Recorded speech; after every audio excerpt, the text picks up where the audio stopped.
You're listening to WooSox Insider, presented by your Worcester Red Sox. Welcome back, WooSox Nation, to WooSox Insider. I am Brendan Black. Once again, this episode will be produced by Dave Leonardi, who is not currently in-house. And today we have a special guest today with us, Brian Abraham of the Boston Red Sox. Brian, how are you doing today? Good, thanks, Brendan. How you doing? I'm doing well. So, first off, can you just give our WooSox Nation just a little insight into what your role is with the Boston Red Sox?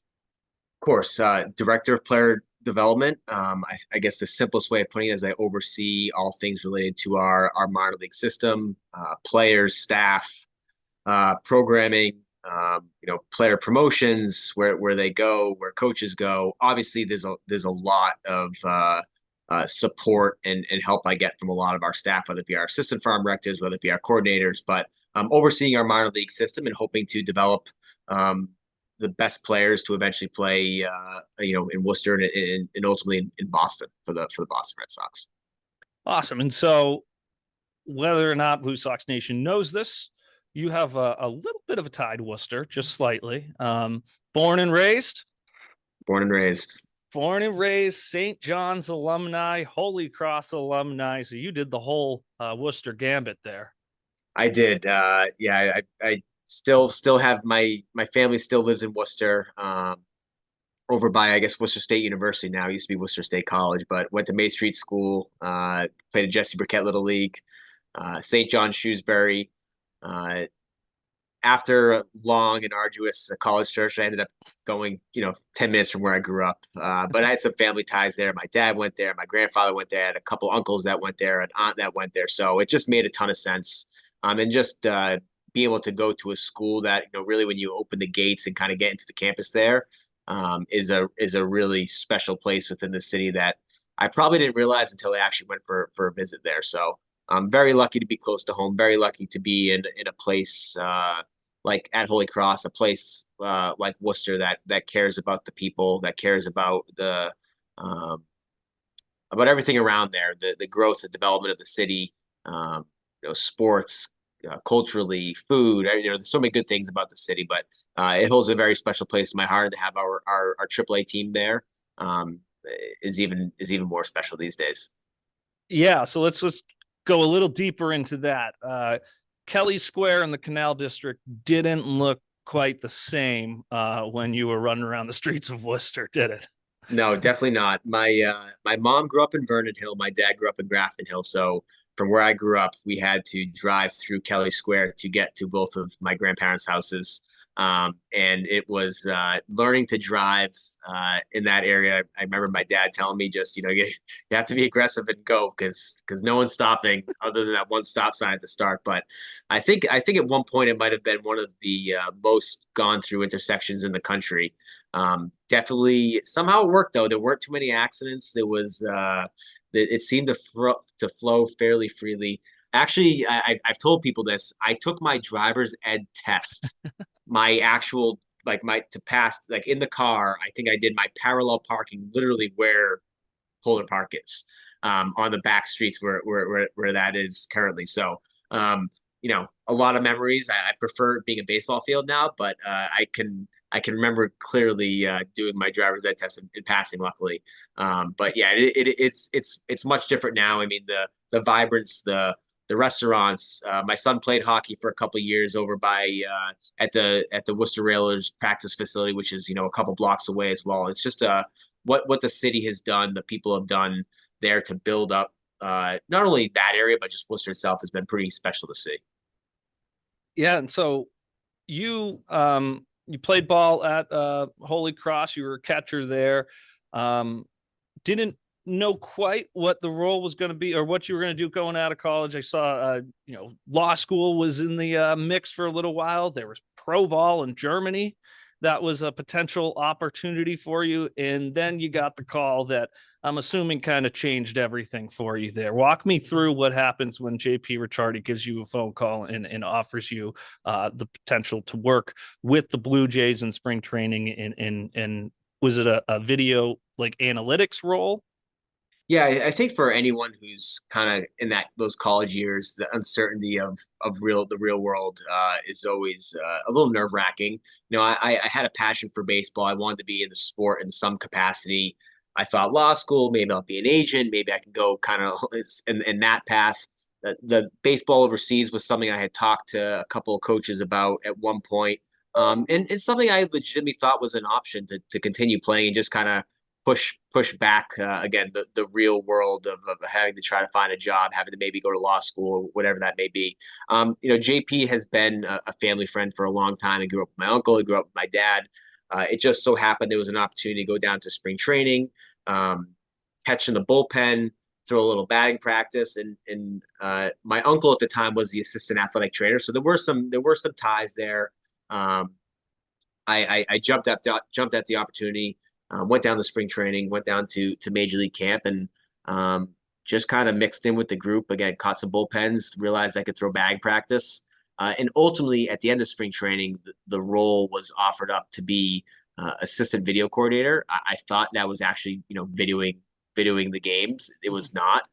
It was a little bit more of a complex system of the way major league teams, and actually they still use it today, the bat system, but just capturing video for players, for them to come in, watch their at bats, watch the pitches, break it down, use that to analyze opposing players, and provide reports for the players. So I was kind of involved in that and integrated into our advanced scouting process. And again, still caught some bullpens, still threw some batting practice, but really was just someone on the staff who could provide anything for coaches that they needed help with. I think, I definitely was probably a little bit underqualified at the time, but I also think, I worked hard.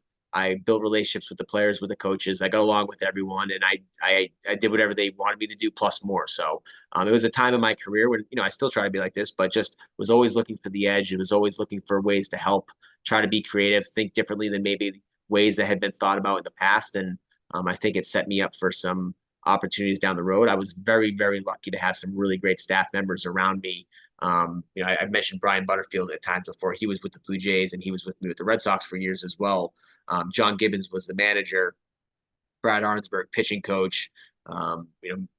Just been, Gary Denbo ended up becoming one of the hitting coaches at one point. Just really lucky to be around some really, really helpful staff members. Cito Gaston was the manager soon after. Hall of Fame manager. Gene Tennis, Nick Leba, like Hall of Fame type coaches that really, despite me not having the playing experience of pro ball, being in the clubhouse every day and being around players, coaches that were able to provide that type of information, just really helped me to grow and develop as a young staff member. And again, tried to provide my own flavor, my own ideas to their process, and was able to learn as I went. I went to scout school, which is a big opportunity the Blue Jays afforded me. And then eventually John Farrell became the manager, and kind of the player development idea rolled up into that. So, everyone has different opportunities. Everyone has different experiences. I was very, very lucky to be around some great people, be the right place, the right time, multiple times in my career. And when those opportunities came about, I tried to take advantage of them. And, I worked hard and have been very lucky. I think being able to throw batting practice and catch in the bullpen probably took me a lot further than I would have ever expected, because it gave me the chance to really connect with players and make them feel like I was not just someone who was sitting inside looking at video, providing them statistics. So I was able to do some of the physical activities that made me feel connected to them. And I think it immediately built a trust and relationships that allowed me to push further and gain their support, which I think helped in the long run. Yeah. So you had mentioned there that, from an outsider's perspective, for maybe someone who's a baseball fan, but necessarily hasn't played baseball either at a higher level, throwing batting practice is a little bit of an art. Not everyone can go out there and just, toss it in there and you'll get your swings in and that kind of stuff. But what does it take to actually be trusted by a player, trusted enough, if we're going to go to Jose Bautista and you got asked to be his pitcher for the home run derby that he went through. And so what qualifies you for that? What's a batter looking for in a batting practice pitcher? Like what is that? What's involved there? I think I was just lucky to be a catcher. I had a short arm action and threw a pretty straight pitch. I guess at the time it was just, I used to just play catch. That's, four seam fastball. But I think just consistency, the ability to throw it down the middle of the plate. I used to joke with guys in college when I used to throw back press, like, oh, I could do this someday. Little did I know I would be. So, I think some of it's just the opportunity to know if you can do it. And, when I was with the Blue Jays, I think the first time it happened, we were on a road trip, and actually, I do remember we were at Bradenton, and there was one group, they just didn't have enough arms, and they asked me if I could throw. I said sure, and next thing I knew, I was throwing BP to one of the groups. I specifically remember Eric Kratz was the first person I threw BP to, and I have kept in touch with him over the years. So I like to joke with him. I set him up for success, but again, I just think it's consistency. It's kind of reading the hitter and seeing where their bat path goes and trying to put it in a spot where they can make consistent hard contact every time. And if you throw a bad pitch, or a hitter takes one, having the understanding and wherewithal to be able to throw at the same spot again, and hopefully they swing at it. It is a bit of a mind game, as I'm sure people are very well aware of, that, whether it be the yips or inability to throw to different hitters. Like, there is a depth perception. There is the batting cage where the hitter stands. There's a lot of different things that come into play there. But at the end of the day, I would just say if you can throw it straight down the middle of the plate, you'll have some success. So again, I definitely probably stressed out about it a lot more than I maybe let on. But overall, it ended up working out pretty well for me. So were you icing the arm after practice and everything? I know I've been pretty lucky. I whether it be my knees from catching or my arm throwing, like, I haven't had to deal with that. Certainly as a farm director now, in terms of arm care, like, that's something that's pretty important for our players. Yeah. I think as a young player and as a young person, my dad and my uncle was a trainer. That was always something that was strongly instilled into what I did. And I throw a lot to my 10-year-old son now, so hopefully I can keep it up for a few more years, because I know he likes to hit. So he's probably more picky than Jose Bautista, though. So we'll see how that goes.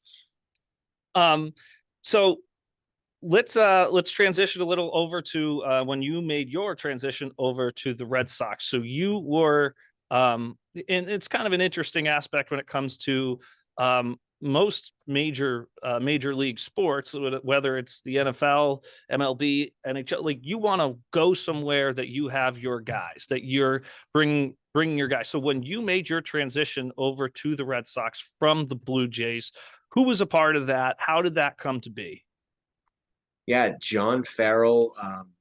It was actually the offseason. I got married to my wife Natalie, who's from Toronto. John had just taken the job with the Red Sox, I think maybe a week or so before we got married. And he actually came to the wedding. And I remember telling him, like, hey, if you don't want to come to the wedding, I'm sure people in Toronto may not want to see, so I completely understand. But he came, he and his wife came.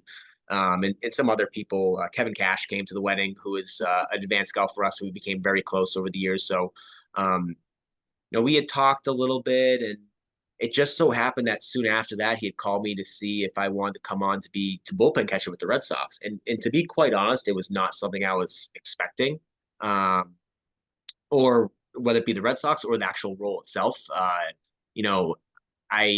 caught with the Blue Jays, but I kind of transitioned into more of like the advanced scouting role, and just through bag practice and caught basically when was needed. I turned into more of just a hybrid role, where I was really focused on the advanced process, really focused on helping the staff and the players a little bit more than being on the field, which is great, which is, I think, ultimately what I wanted to do. But when John called me to be bullpen catcher, I had to think and say, like, one, can I do this? Because I haven't really caught every day for, a few years. And then two, is this the path I want to go to? And I think we all try to put our trust in people that we get to know and build relationships with, and feel like have done a lot of really good things in this game. And, John's perspective as a manager, as a pitching coach, as a farm director, just felt like someone who, at the time, and I still feel this way, someone who I could really trust and had my best interest in mind. And he felt like, whether it be bullpen catcher or in progress into, advanced scouting, some other areas within baseball operations, that this would be a really good opportunity for me. So, obviously it was coming home as well. Like, that was a whole other piece, being able to come home to work for the Red Sox, who I grew up being a fan for, that for the 6 years I worked for the Blue Jays, rooted against pretty heavily. But it was a pretty special, unique opportunity. Brian Butterfield came over, Torey Lovullo came over. So it was the fact that John just thought about me in that capacity and felt like I could help support a staff or for a team that was, fighting for a pennant year in and year out was pretty special. So jumped on that opportunity and transitioned with him, and decision, best decision of my life. We ended up winning the World Series in 2013, and it worked out pretty well. Yeah. So as a bullpen catcher, that's an interesting role because you're kind of, as much as you are there almost as a player, you're in uniform, you're in gear, but you also have coaching responsibilities, different responsibilities outside of just catching bullpens. So walk me through, what is that role for a bullpen catcher? Yeah, to me, being a catcher is very much a selfless position. You're always there to support others, and I think the bullpen catcher probably even more so because you're supporting the actual catchers on the team as well. David Ross and Jared Saltalamacchia, who I became really close with. I think back to a young Christian Vasquez, just providing them with whether it be playing catch, whether it be drill work, whether it be honestly just a water or a towel to make sure that they are at their best on a day in and day out basis.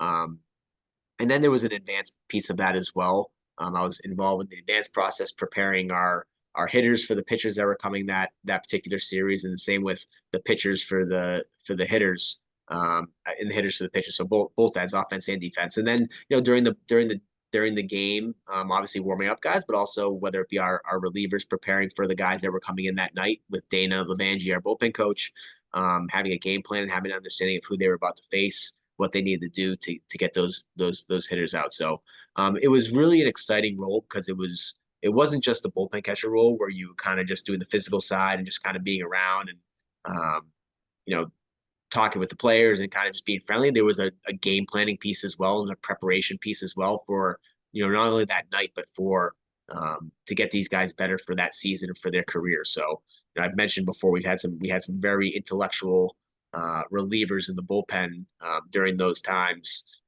Craig Breslow, was one of them. Andrew Bailey was one of them. It was guys not only trying to get outs that night, but trying to get themselves better as pitchers overall. And, probably I didn't realize at the time, but it was really preparing me for an understanding of the bigger picture and, a player's development and what goes through making adjustments and being willing to challenge each player, challenge themselves to get better. And some of that requires failure. Some of that requires going out and maybe, giving up a few hits to try something new.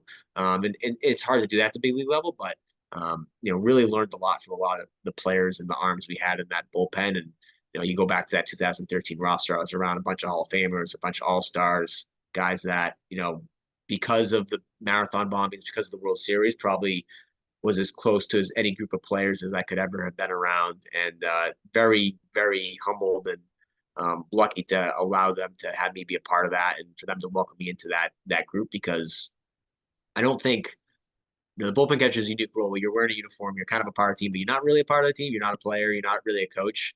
But I think depending on the group of players, depending on the coaches, they allow that to happen, and that group certainly allowed that to happen. So, as I think I still thank guys to this day because it wouldn't have been as special if I wasn't as welcomed into that group as I was. So now I got to know, anytime that you see a bench clearing situation, you see the bullpen come flying out. Did you ever get to make that glorious run? I did a couple times. I was terrified. Two of them stand out. I joke with my buddies, and there's a couple of videos I think you can maybe see me hiding behind Dana Levangie, or one of our bigger pitchers at some point. Hold me back guy. Yeah, I specifically remember when Dempster hit A-Rod. A-Rod had just come back. I think he might have hit the steroids kind of conversation had come out, and Dempster hit him in the back, and bench is cleared. And I hit him with a mean 84 mile per hour. I remember thinking, "Oh boy, we're going out there," and my heart was beating. We ran out there, and we're you get in the middle of the scrum, you're kind of there, and I remember feeling really small in the group. And there's a lot of testosterone, a lot of angry guys. Luckily, no punches were thrown. That was one. Then the other one I remember happened at Tropicana, and the bullpens are a lot closer, so we ran out there, and I got in there a lot sooner than I did in the A-Rod situation. The A-Rod situation, by the time I got there, things were over. The Tropicana one, I felt like things were still right in the middle of guys being heated. So I tried to stay a little bit on the back, and that's the last thing you want, to be on the headline a sports center or anywhere because the bullpen catcher either got hit or tripped someone or did something. Just stay as far as you can away from everyone, but show your support. You were there. I guess you are that your body is there, but you are not going to get in the way of anyone doing anything. So yeah, I was a Brian Butterfield commented, I was an ass back coach, get your ass back type of guy. So anything I could do to keep anyone from getting hurt, I guess that was my job during a bench clearer. That's fantastic. So, all right, let's transfer back over to, we'll just talk about the Red Sox development here right now, because you said some interesting things there. We'll start with a pitching prospect, because you said something in like, big league pitchers don't want to go out and let up a few hits and learn from it.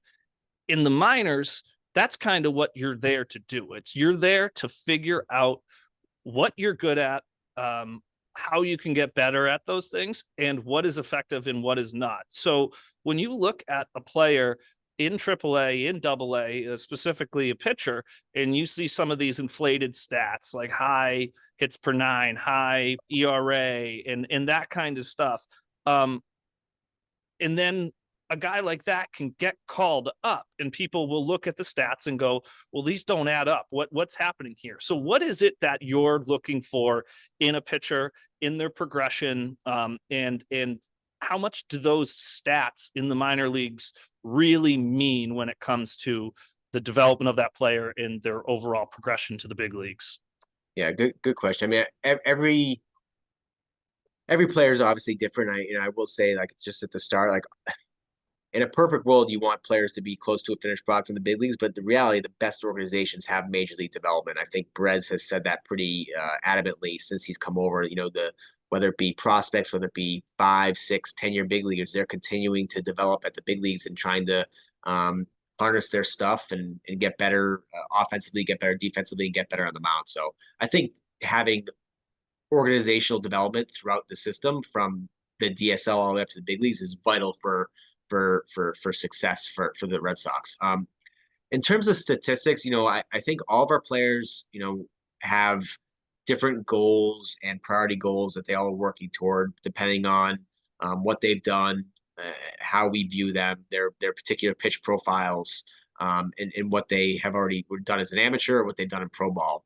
And then I think they're you kind of work your way from the top down. What does it take to be a big league pitcher, and then kind of dissect what it takes from each level all the way down to the Dominican Summer League. So, to me, like, throwing strikes is something that is really important, no matter whether you're in the Dominican or whether you're in the big leagues. As you get closer to the big leagues, pitch design, pitch shape, getting out to the strike zone consistently is something that you need to do. But again, dissecting that all the way from the bottom is something that we work through, and guys are going to be progressing as they go from A ball all the way up to AAA.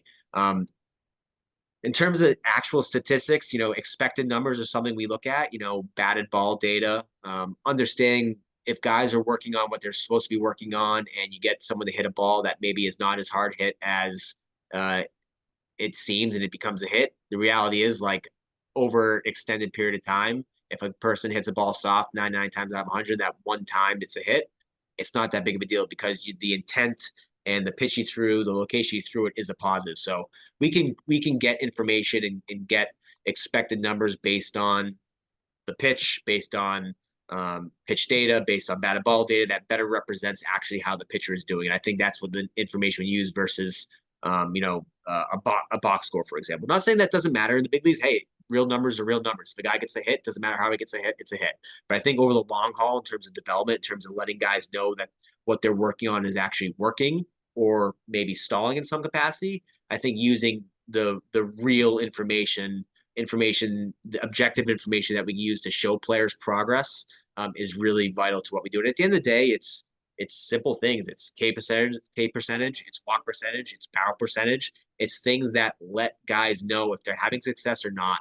It's throwing strikes, it's getting guys out of the strike zone, and it's doing that consistently over time, along with obviously having, better velocity, better pitch shapes, all those types of things that matter as well. So I think, you know, every player is going to have a different progression. Every player comes in this organization is at a different point in their careers. It's up to us to really focus on what those top priorities are, and then giving them a plan in place to actually get to those. And when they achieve them, work towards something else. So Justin Willard, our new director of pitching, and all of our pitching coaches, our coordinators are, you know, we have a plan for every single player. We meet with all of them in spring training and already have. We meet with them multiple times during the season to track that progress, to provide them objective information to show them the progress that making for the positive or better. And we're just very honest. You know, it's really hard to be a big leaguer. It's really hard to be a successful big leaguer, and telling a player that they need to get better in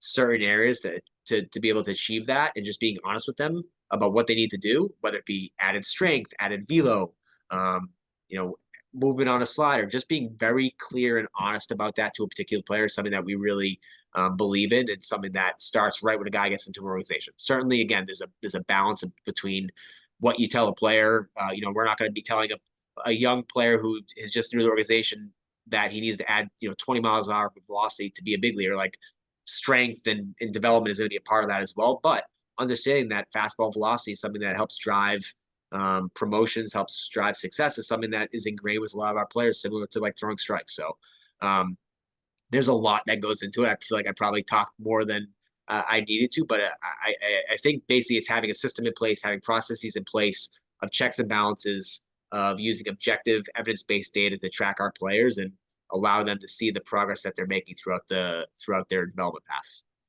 Yeah. And so talk to me about a guy like John Schreiber, who kind of flies under the radar. He's on the team, on the WooSox in 2020. It was the 2022 season when he ends up eventually getting called up, and then kind of just goes lights out for you guys during that season, where he was a solid pitcher here in Worcester, but then something clicked. And so when he makes it to the Red Sox, what is it about his pitching style? He has a unique arm angle. He hides the ball well. There's a bunch of things that go into his pitching, but what allows a guy like that to make that kind of a jump, even after he's had a cup of coffee in the bigs for the Tigers?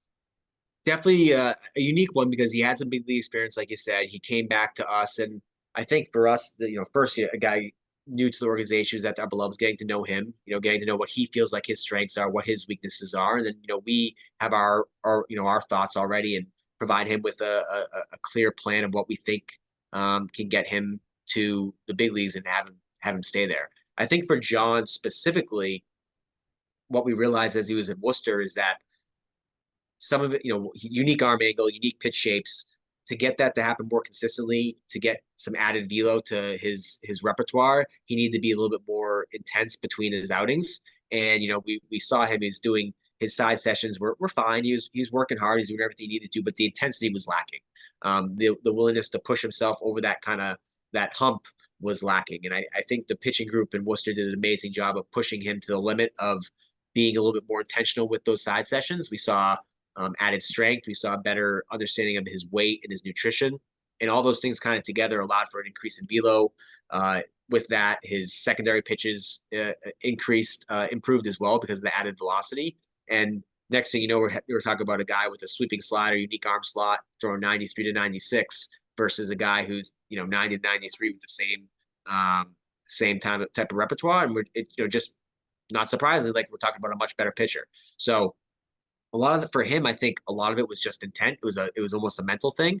But he had the foundational qualities to be able to allow those things to happen. And then it takes a lot of off the field work. It takes strength conditioning, which is a major priority. Added lean mass, taking better care of himself, and then you know, taking that work into the bullpens to ultimately take it into the game. So unique one for sure. But I think our scouting department and our group did a really good job of finding someone we feel like we could maybe with some low hanging fruit adjustments could turn into a guy who could be a late inning arm for us, or just a bullpen arm for us. Then ultimately has turned into a late inning arm because of the success he's had. Yeah. So let's switch over to the offensive side here. Everyone is chomping at the bit to hear about these core group of prospects that are coming up, and the Red Sox have shot up in the MLB's or Baseball America's top prospects list. We have 5 in the top 100. So let's just go down the list right here. Let's start with the big ticket. We have Marcelo Meyer. Everyone knows his name, knows of how coveted of a draft pick he was, and how he was really tearing it up, and obviously a couple setbacks with injuries and that type of stuff. But talk to me about the progression of a guy like Marcelo Meyer, who coming out or going into the draft, he was known as one of the top prospects, if not the top prospect, and somehow falls to the Red Sox, in what I believe was the 5th pick, or around that area. So talk to me about Marcelo Meyer's development. Yeah, not surprising. Pretty excited to get someone like that, up the middle defender, potential middle of the order, top of the order bat.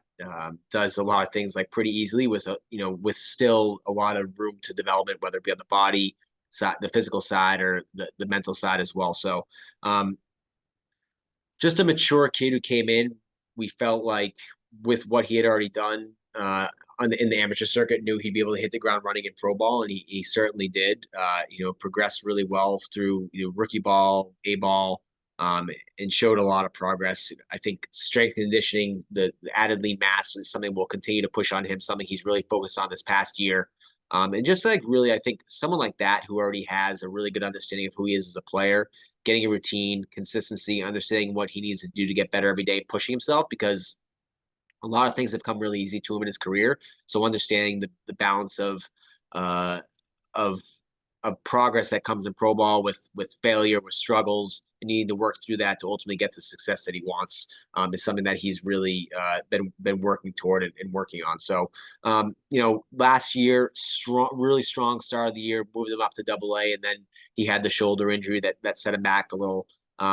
He's fully healthy. Again, the strength and conditioning, or the strength side, has been something that's been a really strong focus on him, because I think he would say this, and you talk to any younger player, you look at guys in the big leagues, they're strong, they're physical. It is a 162 game season, and most good players, everyday players, are playing 140 plus games a year, and it's a toll on your body. So not only being able to perform, but being able to play every day, be on your feet every day, is something that's really, really important to be a top end player. So that has been a huge focus of his. Continued work on his bat speed that goes along with the strength side, the physical side. And then I think, pitch recognition, understanding the strike zone, those types of things that happen in pro ball when you see better pitching, especially at the upper levels, on the offensive side. And then defensively too, I think, whether it be just pre-pitch, first step, small things that I think when you have a guy that has good hands, good range already, strong arm, can continue to make small improvements that make him that can make him an elite defender up the middle. He's played mostly shortstop, played a little bit of third base last year. Wouldn't be shocked to see him move around the diamond a little bit just for versatility, but obviously we see him as a shortstop and an exciting plus defender that can fit up the middle for us. And he's a mature kid. People gravitate to him. He's a leader. He's bilingual, which helps a ton in terms of the clubhouse and the relationships with other players. A lot of our Latin players connect really well with him. So everything you'd want out of a top prospect, everything you'd want out of a top player. So I'm really excited for him to be healthy this year and see what he can do in 2024. So going into draft night where he was on the board, you see all these different mock drafts and different things like that. And some people said he was consensus first overall pick. Talk me through that process. And was this something, did you expect that he would fall to you? Do you know what other teams are going to be doing with their draft picks? Or is it kind of, he's the best player available? If we're able to get him when we have our pick, we can get him? Or what was that like? Yeah, the amateur group does such a good job in terms of their process, putting together, our player list, putting together who we feel like are our top players in terms of value. And you're going to put together your list. That year we had a high pick.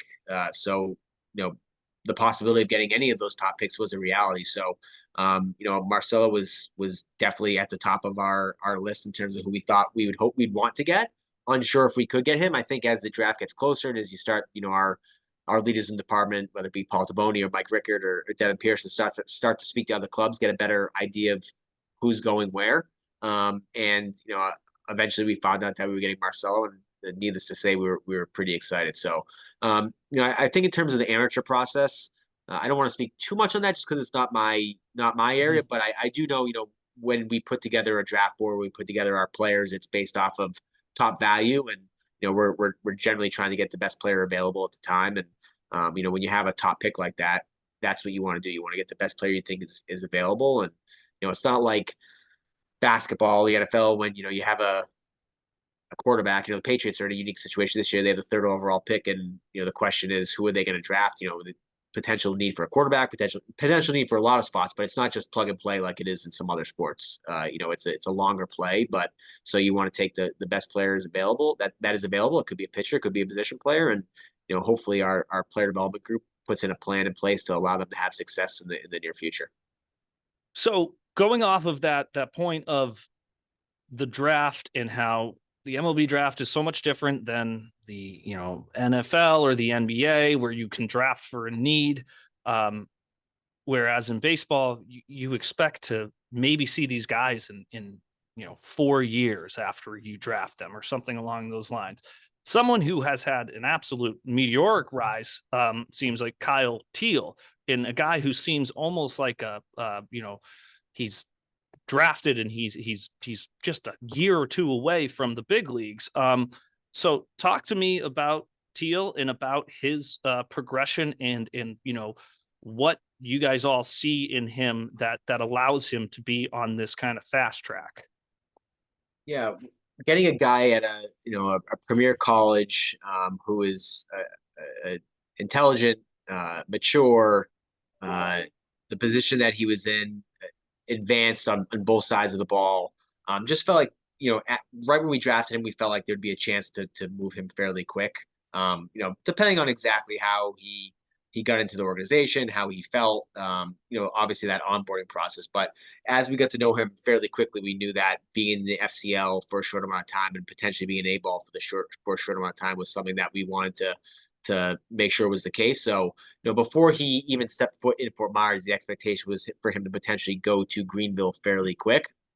So preparing him for that in the FCL, for basically ramping him up physically, because he had been down for, I think it had been a month at the time, making sure physically the running and the running piece, the conditioning piece, and then obviously behind the plate, there's a significant workload that needs to be accounted for behind the plate as a catcher. So once he was prepared to do that physically, we sent him to Greenville, and then I think in a really good way, we pushed our players, we've challenged our players based off of I think kind of like we talked about earlier, some internal metrics and areas that if a player reaches those performance indicators, that we're going to push them to the next level, despite what maybe their baseball card says or what maybe some of the kind of the more traditional stats might say. Roman Anthony is a good example of that, of why we moved him fairly quickly out of Salem, despite some basic stats not looking as well. But for Kyle specifically, I think the maturity, his ability to handle the pitching staff, his ability to put the bat on the ball, hit the ball hard, I think all those types of things, the intangibles, like I said, the intelligence, all showed for the ability for us to push him fairly quick. In Greenville, he had immediate success. He was hitting the ball hard.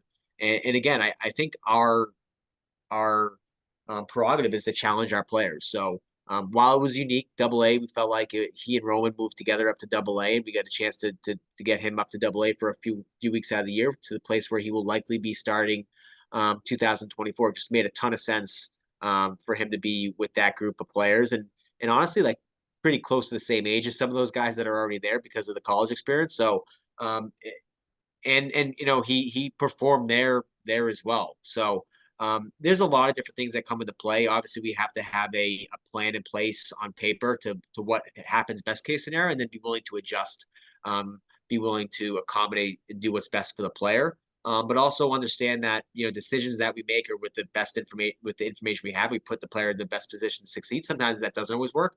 It worked out really well for both those guys. Specifically Kyle. He went up there. He was able to catch. He was able to DH. Again, he performed really well. Everything that you would have hoped. But I think we were prepared that if he didn't go up there and have the success on the field performance-wise that we would have liked, we still felt like this was the best decision for him and his player development. So yeah, again, a lot of factors. I think again beforehand have a strong understanding of who the player is, getting to know him, and more on a personal level, getting to know what he needs to do to be his best on a day in and day out basis. Really gave us the opportunity to push him quick, and he was part of our rookie development program this year, which is pretty unique. He has not even had a full spring training yet, but he was a part of the rookie program, and he already has put a strong effort into his offseason goals, which was adding strength, adding some bat speed, and feel like he's in a really good spot to hit the ground running in his first spring training this year. Awesome. Yeah. I mean, he's one of those guys that, a strong catcher, someone like that you can rely upon. He's that's someone that I'm sure the Red Sox fan base is very excited to see make his way up. Another guy that, we can potentially, or has been in the talks. He's been in the system for a long time as a pitcher, Brian Mata. Brian Mata made a transition during this past season from a starting role into more of a relief role, where all of a sudden you see that uptick in the velocity, just because of the less innings, you can give more effort and that kind of stuff. Talk to me about Brian Mata and what we can see for Brian Mata's 2024 season. Yeah, tough season last year with the injuries. It was some ups and downs. Made progress and then regressed at times. Was banged up. And I think too, there's not only a physical toll there's a mental toll, whether that be just trying to get healthy or being in Fort Myers for an extended time, being away from your team. That's certainly tough. But it was great to get him back to Worcester at the end of the season. We moved him into that reliever role. Hopefully to see the uptick and stuff. Lesser need to be as fine in the shorter stints, be able to really attack hitters and use his power and the stuff versus trying to work through the order multiple times. And then I think the recovery piece as well, recovering after 1-2 innings is much different than recovering after a significant workload in pitches. And I felt like just overall that was better for him. And the reality is, he needs to make the team this year to stay with the Red Sox because he's out of options. So those types of things all come into play. We sent him to the fall league. 4 innings just to get back on the horse to get some innings and get some of that workload in. And then, this offseason, he's put in a ton of work. So excited to see him come into camp this year ready. It's, he's done everything that we've wanted him to do physically, mentally, all the preparation. Now, quite frankly, for him in his career, like he actually has to perform. We obviously there's a performance piece to everyone's career. When you're younger, it's less important. It's about the process. It's about getting the work in. But at this point for him, he needs to perform to have the opportunity to be on the big league roster. And he's done everything we've hoped to get him there. And now he just has to go out and do it. So you mentioned something that is kind of a buzzword, a kind of a thing that maybe not a lot of people understand when it comes to baseball. You said he is out of options. So a big league player or better, a minor league player will have options. And so that is talking about the amount of times that they can be brought up to the big league roster and then sent back down without any kind of penalty. And the penalty being that the Red Sox have to then, send him through waivers if you send him back down, and then that gives the other teams the opportunity to claim him. So it just in layman's term, the best that you can, what are options? What does everyone have the same amount of options? Just explain to me that process. Yeah, I'll give a shout out to Mike Regan, who's our director of Major League Ops. We might need to bring him in here to give more specifics. But basically, once you get put on the 40-man roster, once you reach the time, that opportunity for you to be, the Rule 5 selection is the opportunity for a player to get moved on to the 40-man. Once you get on the 40-man roster, you have 3 options, basically, most players. And if you do not make the 26-man roster, that counts as an option. You get sent to Worcester, you get sent to AA. Or you make the major league roster and you get sent down there this season. That is an option. You get one total option per year. So in theory, 3 options over before you become a free agent. In some instances, depending on service time, depending on certain cases, like there could be a fourth option, but that gets a little bit more complicated. But in theory, all players have three options. Some of them use them all. That's why they end up getting put on waivers. You can be designated for assignment before those three options are up to be taken off the 40-man roster. And some players that are, like Rafael Devers, I don't exactly know how many options he has. I think he might have he might have all three left, but he might not use any options because he's a really good player. But it basically gives Brez and the major league group opportunity to have a little bit more flexibility with their roster, especially in the back end, whether it be bullpen pieces, whether it be rotation spots. When guys have options, it gives more flexibility for guys to go up and down for depth purposes, for needs. And it's a game that every front office and every team needs to play in balance of whether it be minor league free agents, whether it be major league free agents. Like, options are fairly valuable when you can send someone down to Worcester, when you can send someone down to the minor leagues because they are maybe overused or because they're not performing. That's a pretty valuable thing to be able to do or have, just because it provides more roster flexibility throughout the season. So yeah, in layman's terms, everyone gets three options. They can come in, that could happen in 3 years, it could happen in 5 years, but it just gives the major league, the front office, the ability to move guys back and forth between the major league roster and minor league rosters. Awesome. Well, cool. This has been really great, Brian. Thank you so much for taking the time out of your day to join us here on WooSox Insider.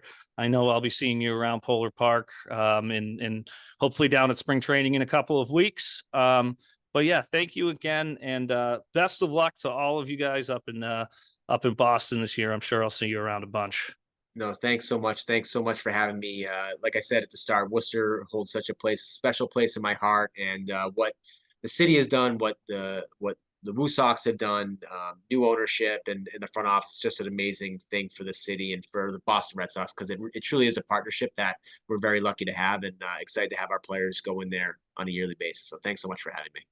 Well, thank you. And once again, WooSox Nation, this is Brian Abraham, Director of Player Personnel for the Boston Red Sox here. Thank you again.